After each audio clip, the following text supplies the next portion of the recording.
തദ്ദേശീയമായി യുദ്ധവിമാനമുണ്ടാക്കുക എന്ന ഇന്ത്യൻ സ്വപ്നത്തിന്റെ സാക്ഷാത്കാരമായിരുന്നു HAL തേജസ്. 2003 മുതൽ കഴിഞ്ഞ 22 വർഷമായി തേജസ് വ്യോമസേനയുടെ അഭിമാനമായി നിൽക്കുകയാണ്. ആദ്യമായാണ് അപകടത്തിൽ പൈലറ്റിന് ജീവൻ നഷ്ടമാകുന്നത്. ഇന്ത്യയുടെ സ്വന്തം തേജസിന്റെ പ്രത്യേകതകൾ എന്തൊക്കെയാണെന്ന് നോക്കാം.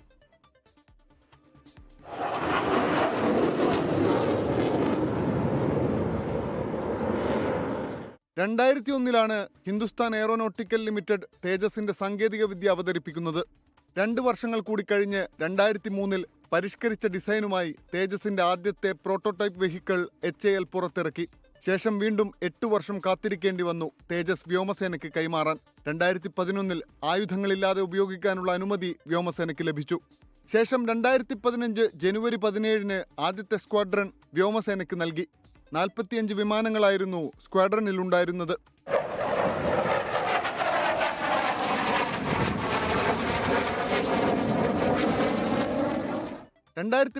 ജൂലൈയിൽ ആദ്യ സ്ക്വാഡ്രൺ പൂർണ്ണമായും പ്രവർത്തന സജ്ജമായി.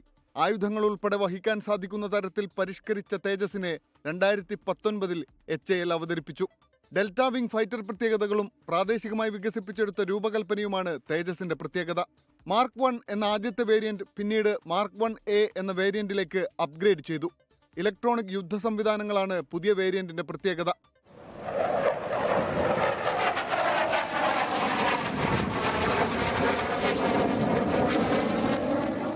ഇന്ത്യയിൽ വികസിപ്പിച്ച വിമാനമാണെങ്കിലും തേജസിന്റെ എഞ്ചിൻ വിദേശിയാണ്. ഏറ്റവും പുതിയ വേരിയന്റിനായി എയർഫോഴ്സ് കാത്തിരിക്കുമ്പോഴാണ് അപകട വാർത്ത പുറത്തുവരുന്നത്.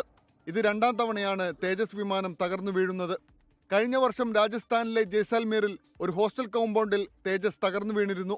അന്ന് പൈലറ്റ് വിജയകരമായി ഇജക്ട് ചെയ്ത് രക്ഷപ്പെട്ടു.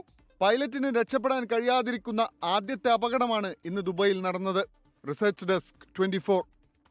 ലോകത്തെവിടെയായാലും ഏത് സമയത്തും 24 വാർത്തകളും ഓഗ്മെന്റഡ് റിയാലിറ്റി പാക്കേജുകളും എക്സ്പ്ലെയിനറുകളും വിശദമായി കാണാൻ ഞങ്ങളുടെ യൂട്യൂബ് ചാനൽ നിങ്ങൾക്ക് സബ്സ്ക്രൈബ് ചെയ്യാം.